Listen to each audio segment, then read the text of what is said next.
मेरे ख्याल है मैम आपको पाकिस्तान छोड़ देना चाहिए। आप पाकिस्तान नहीं रह सकती, आपको इंडिया चूज करना चाहिए। अब पाकिस्तान छोड़ के तो आप भाग रहे हैं, मैं तो यहीं पर ही हूँ। मैं तो पाकिस्तान छोड़ के नहीं, मैं पाकिस्तान के लिए बोल रहा हूँ। पाकिस्तान अभी आपने कहा ये जा रहे बाहर हैं, जा रहे हैं। आप बाहर जा रहे हैं ना। आप बार बार काउंटर क्वेश्चन किए जा रही हैं। आपको फिर नहीं ना हक है इस मुल्क में, आप ना आपको अच्छा नहीं लगता, पाकिस्तान छोड़ दो। अरे ये तो पाकिस्तानियों ने कहा था ना कि ये एआई सिस्टम से बनाया गया, ये कंप्यूटराइज डिजाइन है, ग्राफिक्स हैं। तो अगर वो एआई सिस्टम से नहीं बनाया गया तो वो चांद पर जाके मंदिर बनाए ना, क्यों नहीं अपनी मूर्तियां उधर उन्होंने खड़ी की। आपको पता है इंडिया के प्राइम मिनिस्टर नरेंद्र मोदी साहब को यूक्रेन और रशिया ने ओपन इनविटेशन भेजा है। उन्होंने कहा है कि आपको ओपन इनविटेशन है कि आप हमारे मुल्क में आएँ। क्या कहना चाहेंगे इस इनविटेशन पर आप कि यूक्रेन और रशिया को क्या मफादात हैं कि दोनों को इंडिया चाहिए? दोनों को मफादात यही है कि दोनों की, रशिया का जो है ऑयल मतलब तेल है वो बहुत ज़्यादा सेल होगा क्योंकि इंडिया की पॉपुलेशन बहुत ज़्यादा है। ऑलरेडी हम बात करें तो खाम तेल तो इंडिया रशिया से ले रहा था ना, और ये दोनों मिलके ब्राह्मोस मिसाइल और इस तरह पर डिफेंस पर काम भी कर रहे थे। कौन से मिसाइल, कोई मिसाइल इंडिया का कामयाब नहीं। 14 नवंबर 2023 को जब इंटरनेशनल मुकाबला होया था एयरक्राफ्ट का, जीएस कास्ट जो इसका नेम था, आई थिंक इनका वो जहाज ही नहीं चला था दुबई में। ये कौन से मिसाइल की बात कर रहे हैं इंडिया? ब्राह्मोस मिसाइल की बात कर रही हूँ जो मियां चन्नू के मकाम पर मिस फायर हो गया था कुछ अर्सा पहले। वो मिसाइल तो नहीं है ना जो मिस फायर हो गया, उसे हम मिसाइल नहीं समझते। वो सिर्फ इंडिया की एक फेक कॉपी है। अच्छा। और कुछ नहीं है। इंडिया का सिर्फ बातें सुना सकता है, इंडिया कुछ भी नहीं कर सकता।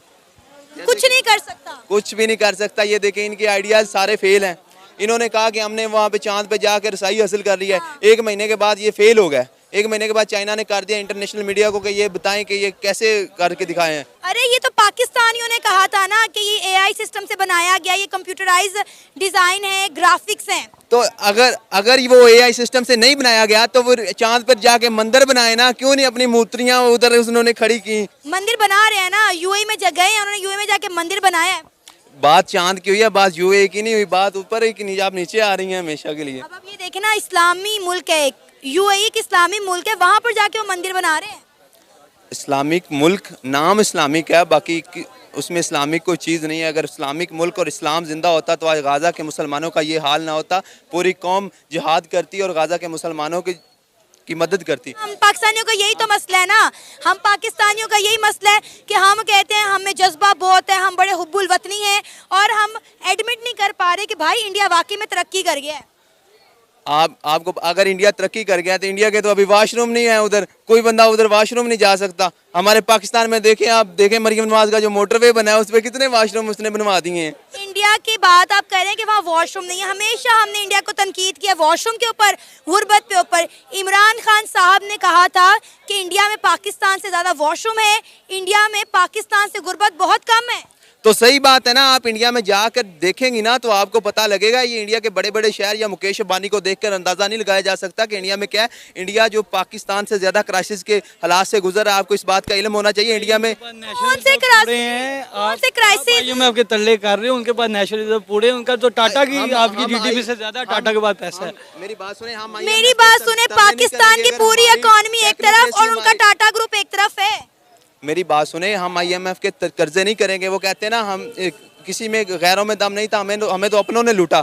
उस तरीके से हम आईएमएफ के तरले नहीं करेंगे जब तक हमारी टेक्नोक्रेसी ठीक नहीं होगी, जब तक non democratic forces use the democracy, तब तक हम आगे नहीं जा सकते। ये किसी हमारी आवाम का कसूर नहीं है, ये हमारी टेक्नोक्रेसी का कसूर है। पाकिस्तान में अपॉर्चुनिटीज़ भी हैं, पाकिस्तान में जॉब्स भी हैं, लेकिन हम उसको अवेल नहीं कर रहे हैं। क्यों नहीं कर रहे हैं? क्योंकि हमारी जो टेक्नोक्रेसी है वो हमें दे नहीं रही, सही हकदार तक हक नहीं पहुंचा रही। बाकी बात रही, अगर तो यही कह रहे हैं ना, हम भी तो यही कह रहे हैं, कमजोर नहीं है, हम इंडिया से कमजोर नहीं है। जब इंसान अपने आप को कमजोर समझ लेता है तो वो कभी जिंदा नहीं रह सकता। हमेशा दुनिया उम्मीद पर कायम है, उम्मीद रखें इंशाल्लाह पाकिस्तान तरक्की करेगा, पाकिस्तान दुनिया की बुलंदियों पर आएगा इंशाल्लाह। हर अप एंड डाउन आते रहते हैं, इंशाल्लाह पाकिस्तान पर भी। 1947 से हम लोग क्राइसिस में भाई चल रहे हैं। आप इनकी बातों से सहमत हैं? आप इनकी बातों से ये भाई तो खुद बाहर जाना चाहते हैं, इनको यहाँ खुद ये लो, ये वहाँ पे दलील लेना। वो तो इंशाल्लाह मैं ब्रिस्टर बनने के लिए बाहर जाना चाहता हूँ ना। मैं नहीं तो पाकिस्तान में रहे ना, पाकिस्तान में रहे, अपने मुल्क को सर्व करें। हम इतनी बेवकूफ कौम है, इतनी बेवकूफ कौम है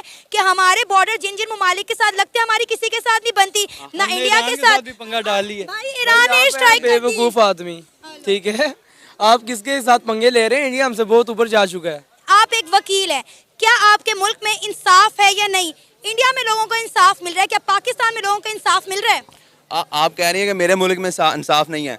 मैं मानता हूँ पाकिस्तान में इंसाफ नहीं है, लेकिन ये बात नहीं है कि 100% इंडिया में इंसाफ मिल रहा है। इंडिया में आप देखें, इंडिया में मुसलमानों के साथ क्या हो रहा है? क्या हो रहा है? मुज़ा कश्मीर में उनको मारा जा रहा है। इंडिया में पंजाब का क्या हालात किया हुआ है? पंजाब में तो उन्होंने पानी भी नहीं दिया। देखिए तो सही, मकबूजा कश्मीर में क्या हो रहा है? वहाँ पे डैम्स बन रहे हैं, वहाँ पे IT हब्स बन रहे हैं, वहाँ की खवातीन को एम्पावर किया जा रहा है। भाई हम पे भी ऐसा जुल्म करो, हम भी चाहते हैं हमारी सरकार हम पे ऐसा जुल्म करे।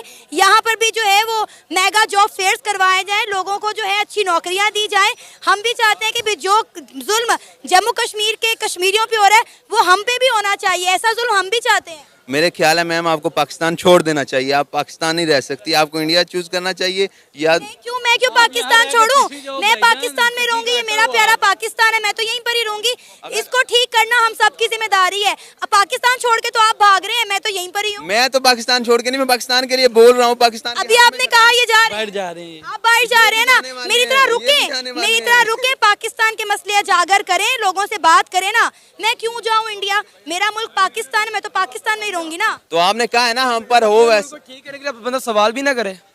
मैं ये कह रही हूँ कि आपने कहा कि जम्मू कश्मीर के लोगों पर जुल्म हो रहा है ना। A to Z सवाल का जब मैंने जवाब पहली बात में दे दिया तो आप बार बार काउंटर क्वेश्चन किए जा रही हैं। आपको फिर नहीं ना हक है इस मुल्क में, आप ना रहे, आपको अच्छा नहीं लगता, पाकिस्तान छोड़ दो। हेलो नमस्कार एंड जय हिंद दोस्तों, स्वागत है आपका मिस्टर भारत में। प्राइम मिनिस्टर नरेंद्र मोदी को जंग की आग में झुलस रहे रूस और यूक्रेन ने अपने यहाँ पर आने का न्योता दिया है। व्लादिमीर पुतिन और वोलोदिमीर जेलेंस्की दोनों ने ही पीएम मोदी को अपने देशों में आने का न्योता दिया है। दरअसल प्राइम मिनिस्टर नरेंद्र मोदी ने बुधवार को रूस और यूक्रेन के राष्ट्रपतियों से बात की। बातचीत के दौरान पीएम मोदी ने दोनों देशों के बीच शांति के लिए भारत की प्रतिबद्धता दोहराई। उसके बाद यूक्रेन के राष्ट्रपति वोलोदिमीर जेलेंस्की और उसी राष्ट्रपति व्लादिमीर पुतिन दोनों ने ही लोकसभा चुनाव के बाद पीएम मोदी को अपने अपने देश में आमंत्रित किया है। यानी कि इन दोनों देशों के राष्ट्रपतियों को भी पता है कि इस लोकसभा चुनाव में नरेंद्र मोदी तीसरी बार भारत के प्राइम मिनिस्टर बनेंगे। जिन दो देशों के बीच पिछले कई महीनों से युद्ध चल रहा है, इन दोनों देशों के राष्ट्रपतियों ने भारत के प्राइम मिनिस्टर को अपने देश में आने का आमंत्रण दिया है। इसी कूटनीति की वजह से दुनिया इस युद्ध को रोकने के लिए भारत की ओर देख रही है। इसी टॉपिक पर जब पाकिस्तानी यूट्यूबर सना अमजद ने पाकिस्तानियों का रिएक्शन लिया तो इस पर इस पाकिस्तानी लड़के की जलन साफ देखी जा सकती है। इसके मुताबिक भारत हर मामले में पाकिस्तान से पीछे है। जब इस शो की एंकर सना अमजद ने भारत की उपलब्धियां गिनवाई, साथ ही POK के मुकाबले जम्मू कश्मीर में हो रही डेवलपमेंट पर बात की, तो इस लड़के ने सना अमजद को ही पाकिस्तान छोड़ भारत जाने की सलाह दे डाली। जो भी पाकिस्तानी पाकिस्तान की कमियां गिनवाता है तो उसे गद्दार करार दिया जाता है। इनके मुताबिक पाकिस्तान में रहना है तो उसे आँख, कान और जुबान बंद करनी पड़ेगी। इनके मुताबिक तो भारत का चांद के साउथ पोल पर लैंड करना भी एक झूठ था और भारत का ये झूठ दुनिया का कोई भी देश पकड़ नहीं पाया सिवाय पाकिस्तान के। सूट बूट में ऐसी जाहिल वाली बातें पाकिस्तानी ही कर सकते हैं। इनकी सोच अभी भी संडास के इर्द गिर्द ही घूम रही है। ऐसे बहुत सारे जाहिल पाकिस्तानी है जो मानते ही नहीं है कि पाकिस्तान के हालात अभी नाजुक है। इनके हिसाब से पाकिस्तान दुनिया का सबसे बड़ा सुपर डुपर पावर मुल्क है। ये कभी मान ही नहीं सकते कि भारत ने पाकिस्तान से ज्यादा तरक्की कर ली है। इनके अपने ख्याली दुनिया में पाकिस्तान मुस्लिम वर्ल्ड का लीडर है। ये बात अलग है कि कोई भी मुस्लिम देश पाकिस्तान को मुंह भी नहीं लगा था।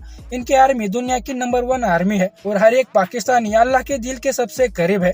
और ये आज से नहीं, 1947 से ही इसी ख्याली दुनिया में पाकिस्तानी जी रहे हैं। बाकी दोस्तों, आपका इस वीडियो के बारे में क्या कहना है नीचे कमेंट बॉक्स में बताइए। और ऐसे ही वीडियोस के लिए मिस्टर भारत को अभी सब्सक्राइब करें। मैं मिलता हूँ आपसे अगले वीडियो में, तब तक के लिए जय हिंद, जय भारत।